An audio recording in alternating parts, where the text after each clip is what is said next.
안녕하세요. 풍수사주마을입니다. 여러분은 혹시 한 번쯤 이런 생각을 해보신 적이 있으신가요? 지금까지 당연하다고 여겨왔던 인간관계들이 어느 순간부터 무겁게 느껴지기 시작하는 순간 말입니다. 오늘은 인생의 후반부를 맞이하며 우리가 마주하게 되는 관계의 변화와 그 속에서 찾아야 할 진정한 자신만의 길에 대한 이야기를 나누어 보려고 해요. 조선 중기 사명당 유정이라는 한 승려의 일화가 전해집니다. 그는 원래 이문규라는 속명을 가진 평범한 사람이었습니다. 마흔이 되어서야 얻은 소중한 외아들이 있었지만 재혼한 아내의 욕심으로 인해 그 아들을 잃는 참혹한 일을 겪었습니다. 많은 사람들은 그가 복수를 택할 것이라 생각했지만 사명당은 모든 재산을 종들에게 나누어주고 호련히 출가의 길을 택했습니다. 그가 남긴 말씀 중에 이런 것이 있습니다. 참으로 내 것이 아니거든 털한 올이라도 탐하지 마라. 이 이야기가 주는 깊은 메시지는 무엇일까요? 때로는 관계에서 완전히 물러나는 것이 그 관계와 자신 모두를 구원하는 길이 될 수 있다는 것입니다.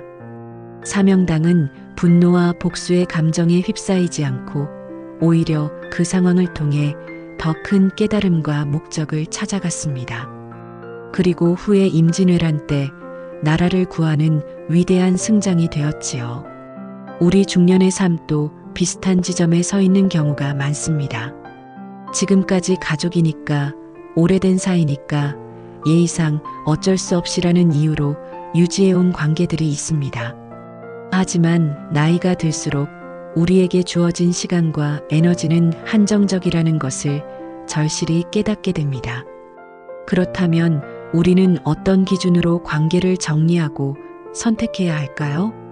중년기 이후 가족관계에서 가장 큰 스트레스 요인은 바로 경계의 모호함입니다.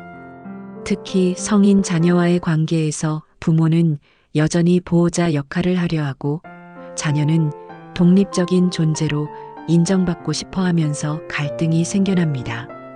이때 필요한 것이 바로 사랑하되 간섭하지 않기, 관심을 갖되 의존하지 않기라는 성숙한 거리두기입니다. 경계를 세우는 것은 우리가 누구인지를 정의하고 우리가 허용하는 것과 허용하지 않는 것을 분명히 하는 행위입니다. 하지만 한국의 전통적인 가족 문화에서는 이런 경계 설정을 냉정함이나 배은망덕으로 받아들이는 경우가 많습니다. 특히 시댁이나 친정과의 관계에서 며느리나 사위는 자신의 의견을 당당히 표현하기보다는 참고 견디는 것이 미덕으로 여겨져 왔지요. 하지만 이제는 달라져야 합니다. 건강한 의사소통과 적절한 경계 설정이 있는 가정에서 가족 구성원들의 만족도와 정신건강이 훨씬 높다는 것이 여러 연구를 통해 밝혀졌습니다. 이는 무조건적인 희생이나 참을성만이 가족을 지키는 길이 아니라는 것을 보여줍니다. 중년기에 들어서면서 우리가 마주하게 되는 또 다른 현실은 부모님의 노화입니다. 지금까지 우리를 보호해주던 든든한 어른들이 이제는 우리의 돌봄을 필요로 하는 상황이 되었습니다.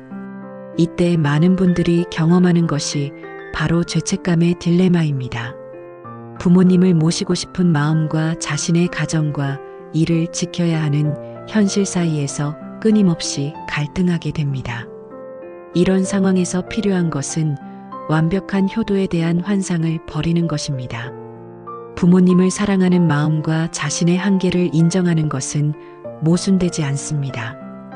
오히려 자신의 능력과 상황을 솔직하게 인정하고 그 범위 내에서 최선을 다하는 것이 더 건강한 관계를 만들어갑니다. 독일의 철학자 니체는 당신의 힘을 빼앗는 관계는 더 큰 삶의 가치를 방해한다고 했습니다. 우리에게 주어진 인생 후반부의 소중한 시간을 진정으로 의미 있게 만들기 위해서는 때로는 용기 있는 선택이 필요합니다. 그것이 관계의 완전한 단절일 수도 있고 적절한 거리를 두는 것일 수도 있습니다. 예를 들어 매년 명절 때마다 가족 모임에서 받는 스트레스를 생각해 보세요. 성인이 된 자녀들의 진로나 결혼 문제에 대한 끊임없는 간섭, 며느리와 시댁 간의 미묘한 긴장감, 형제자매 간의 오래된 갈등들이 고스란히 드러나는 시간입니다. 이런 상황에서 가족이니까 참아야 한다는 생각만 고수한다면 정작 명절의 본래 의미인 가족 간의 사랑과 화목은 사라지고 맙니다. 가족 갈등의 원인은 가족 구성원 중 어느 한 사람의 문제가 아니라 가족 전체의 문제로 바라보아야 합니다. 즉, 갈등 상황에서 누군가 한 사람이 무조건 참고 희생하는 것이 해결책이 아니라는 뜻입니다. 모든 구성원이 서로의 경계를 인정하고 존중할 때 비로소 건강한 가족 관계가 만들어집니다. 실제로 중년기에 들어서면서 많은 분들이 경험하는 것이 바로 관계 피로감입니다. 지금까지 당연하게 여겨왔던 모임들이 부담스럽게 느껴지고 예전처럼 다른 사람의 눈치를 보며 살기가 힘들어집니다. 이는 자연스러운 변화입니다. 오히려 이런 감정을 느끼는 것은 우리가 더 성숙한 인간관계를 추구하고 있다는 신호일 수 있습니다. 사람들은 나이가 들수록 새로운 관계보다는 의미 있는 기존 관계에 더 집중하게 됩니다. 이는 남은 시간이 유한하다는 인식이 커지면서 정서적으로 만족스럽고 의미 있는 관계만을 선별하려는 본능적 욕구 때문입니다. 이런 관점에서 보면 중년 이후의 관계 정리는 포기나 체념이 아니라 선택과 집중의 지혜입니다. 진정으로 소중한 관계에 더 많은 시간과 에너지를 투자하기 위해 그렇지 않은 관계들과는 건전한 거리를 두는 것입니다. 하부 약 4,500자. 그렇다면 구체적으로 어떻게 건강한 경계를 설정하고 관계를 정리해 나갈 수 있을까요? 먼저 가장 중요한 것은 자신의 마음을 솔직하게 들여다보는 것입니다. 어떤 관계에서 에너지를 얻고 어떤 관계에서 에너지가 소모되는지를 정확히 파악해야 합니다. 이것이 바로 자기 보호의 첫걸음입니다. 많은 분들이 가족이니까 의리상 어쩔 수 없어서라는 말을 자주 하시는데 이런 표현 속에는 이미 그 관계가 의무감에 기반하고 있다는 신호가 담겨 있습니다. 진정한 관계는 의무가 아닌 기쁨에서 시작되어야 합니다. 물론 모든 순간이 즐거울 수는 없지만 전체적인 방향이 서로에게 도움이 되고 성장할 수 있는 관계여야 합니다. 자녀와의 관계에서도 마찬가지입니다. 성인이 된 자녀에게 여전히 조언과 간섭을 하고 싶은 마음은 부모로서 당연한 감정입니다. 하지만 그 마음을 어떻게 표현하느냐가 관계의 질을 결정합니다. 너를 위해서라는 말로 시작되는 대부분의 조언들은 사실 부모 자신의 불안을 자녀에게 전가하는 경우가 많습니다. 진정한 사랑은 상대방의 선택을 존중하는 것입니다. 설령 그 선택이 우리 눈에는 최선이 아니어 보일지라도 그들이 스스로 경험하고 배울 수 있는 기회를 주는 것이 더 큰 사랑입니다. 이것이 바로 사랑하되 놓아주기의 지혜입니다. 부부관계에서도 중년기는 새로운 도전의 시기입니다. 자녀들이 독립하고 나면 오랜만에 둘만의 시간이 늘어나는데 이때 서로에 대해 새롭게 알게 되는 것들이 많습니다. 지금까지 자녀 중심으로 돌아가던 가정에서 이제는 부부 중심의 관계로 재정립해야 하는 과정이 필요합니다. 이 과정에서 중요한 것은 서로의 변화를 인정하는 것입니다. 20대, 30대의 우리와 50대, 60대의 우리는 분명히 다른 사람입니다. 관심사도 가치관도 꿈도 달라질 수 있습니다. 이런 변화를 배신이나 실망으로 받아들이지 말고 새로운 발견의 기회로 여길 수 있다면 관계는 더욱 깊어질 수 있습니다. 시댁이나 친정과의 관계에서는 더욱 섬세한 경계 설정이 필요합니다.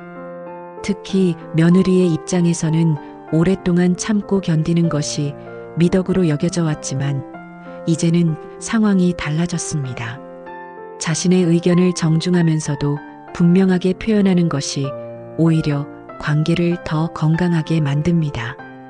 예를 들어 손자, 손녀 교육 방침에 대해 시부모와 의견이 다를 때 무조건 따르기보다는 어머님의 경험과 조언을 귀하게 생각하지만 이 부분에 대해서는 저희 부부가 직접 결정하고 싶습니다라고 말할 수 있어야 합니다. 이런 대화가 처음에는 어색하고 불편할 수 있지만 장기적으로는 서로의 영역을 존중하는 더 성숙한 관계를 만들어 갑니다. 형제자매와의 관계도 중년기에 들어서면서 새롭게 정리가 필요한 경우가 많습니다. 어린 시절부터 쌓인 역할과 패턴들이 성인이 된 후에도 계속 이어지면서 갈등이 생기는 경우가 흔합니다. 첫째는 항상 책임져야 하고 막내는 항상 보호받아야 한다는 고정관념에서 벗어나 서로를 동등한 성인으로 대하는 관계로 발전시켜야 합니다. 부모님 부양 문제도 형제자매 간의 명확한 역할 분담과 경계 설정이 필요한 영역입니다. 경제적 부담, 물리적 돌봄, 정서적 지지 등을 각자의 능력과 상황에 맞게 분담하되 한 사람에게만 모든 책임을 지우지 않는 것이 중요합니다. 직장에서의 인간관계도 중년기에는 새로운 관점이 필요합니다. 승진과 성과에만 집중하던 젊은 시절과 달리 이제는 자신의 가치와 원칙을 지키면서도 원만한 관계를 유지하는 지혜가 필요합니다. 모든 사람과 친하게 지낼 필요는 없지만 최소한의 예의와 존중은 지켜야 합니다. 특히 후배들과의 관계에서는 권위적인 태도보다는 멘토의 역할에 집중하는 것이 좋습니다. 자신의 경험을 강요하기보다는 그들이 필요로 할 때 조언을 주는 정도로 선을 지키는 것이 서로에게 도움이 됩니다.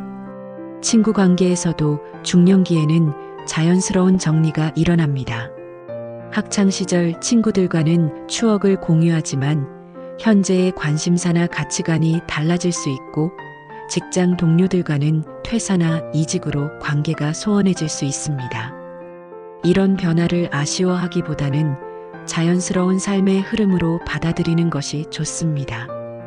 대신 새로운 관계에도 열린 마음을 가져야 합니다. 취미 활동이나 봉사 활동을 통해 만나는 사람들, 같은 관심사를 가진 사람들과의 새로운 인연도 소중합니다. 나이가 들었다고 해서 새로운 친구를 사귈 수 없는 것은 아닙니다. 무엇보다 중요한 것은 혼자 있는 시간을 즐길 수 있는 능력을 기르는 것입니다. 관계의 질을 높이기 위해서는 때로는 거리를 두고 자신을 돌아보는 시간이 필요합니다. 혼자만의 시간에서 자신의 마음을 정리하고 진정으로 원하는 것이 무엇인지 생각해 볼 수 있어야 합니다. 사명당이 모든 것을 내려놓고 산으로 들어간 것처럼 우리도 때로는 일상의 소음에서 벗어나 자신만의 고요한 시간을 가져야 합니다. 그 시간을 통해 진정한 자신을 발견하고 어떤 관계가 자신에게 의미 있는지 깨닫게 됩니다. 관계를 정리한다는 것은 사람을 버리는 것이 아닙니다. 오히려 진정으로 소중한 관계에 더 많은 사랑과 관심을 쏟기 위한 선택입니다. 물론 이 과정에서 상처받는 사람들이 있을 수 있고 오해를 받을 수도 있습니다. 하지만 자신의 행복과 건강을 희생하면서까지 모든 사람을 만족시킬 수는 없습니다. 중년기의 관계 정리는 삶의 마지막 단계를 준비하는 과정이기도 합니다. 우리에게 남은 시간 동안 진정으로 의미 있는 관계들과 깊이 있는 시간을 보내고 후회 없는 삶을 살기 위한 준비입니다. 결국 가장 중요한 것은 자신을 사랑하고 존중하는 마음입니다. 자신을 소중히 여기지 않는 사람은 다른 사람과도 건강한 관계를 맺기 어렵습니다. 자신의 가치를 인정하고 자신의 한계를 받아들이며 자신만의 속도로 살아갈 용기를 가져야 합니다. 인생의 후반부는 젊은 시절의 치열함과는 다른 종류의 지혜가 필요한 시기입니다. 모든 것을 가지려 하지 말고 진정으로 소중한 것들을 깊이 있게 누리는 시간입니다. 관계도 마찬가지입니다. 많은 관계보다는 의미 있는 몇 개의 관계에 집중하는 것이 더 풍요로운 삶을 만들어줍니다. 그렇다면 여러분에게 묻고 싶습니다. 지금 여러분의 삶에서 진정으로 소중한 관계는 무엇인가요? 그리고 어떤 관계들이 여러분의 에너지를 소모시키고 있나요? 이 질문에 대한 답을 찾아가는 것이 바로 인생 후반부를 더욱 의미 있게 만드는 첫걸음이 될 것입니다. 여러분의 이야기도 나누어 주세요.